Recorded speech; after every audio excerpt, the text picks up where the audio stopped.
Hello guys, budget சீரிஸோட இந்த எபிசோடில் திருநெல்வேலியிலேருந்து வேலைக்காக சென்னைக்கு வந்தேன்னா டெய்லி எவ்வளோ செலவு பண்ணுறேன்னு சொல்லி நோட் பண்ண போகிறேன். கிளாம்பாக்கத்துலேருந்து பஸ் ஸ்டாண்ட் இறங்கி வண்டலூர்லேருந்து ட்ரெயினுக்கு போகிறதுக்காண்டி பஸ்ஸு அது 11 ரூபா ஆச்சு. அங்கேருந்து லோக்கல் ட்ரெயின்லேருந்து சென்ட் தாமஸ் மவுண்டு அதுக்கு 5 ரூபா ஆச்சு. ரூமுக்கு போயிட்டு குளிச்சு கிளம்பிட்டு வர்றதுக்குள்ளே கிளைமேட் டோட்டலாக மாறி சரியான மழைங்க. ஆலந்தூர் மெட்ரோவில் வெயிட் பண்ணிகிட்டு இருந்தேன் பஸ்ஸுக்காக. சரியான மழையில் நின்றுட்டு இருந்தேன். சரியான குளிர் வேறு. அங்கேருந்து 21G பஸ் வந்து தான் அடையார் கேட்னு டிக்கெட் எடுத்து அது 17 ரூபா வந்துச்சு. ஸோ அங்கேருந்துட்டு நான் ஒர்க் பண்ணுற இடத்துக்கு போயிட்டேன்.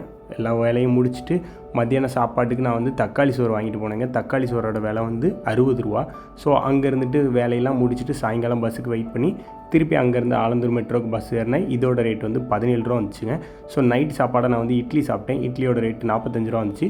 அப்படியே நடந்து ரூமுக்கு போயிட்டு போகிற வழியில் முட்டை வாங்கிட்டு போனேன். 4 முட்டையோட விலை 24 ரூபா. கொரியர் ஒன்று போட வேண்டியிருந்து அதோட விலை 250. ஆக மொத்தம் இன்னையோட செலவு 419 ரூபாங்க. நாளைக்கு கண்டிப்பாக இதோட கம்மியான செலவில் முடிக்கிறேன்.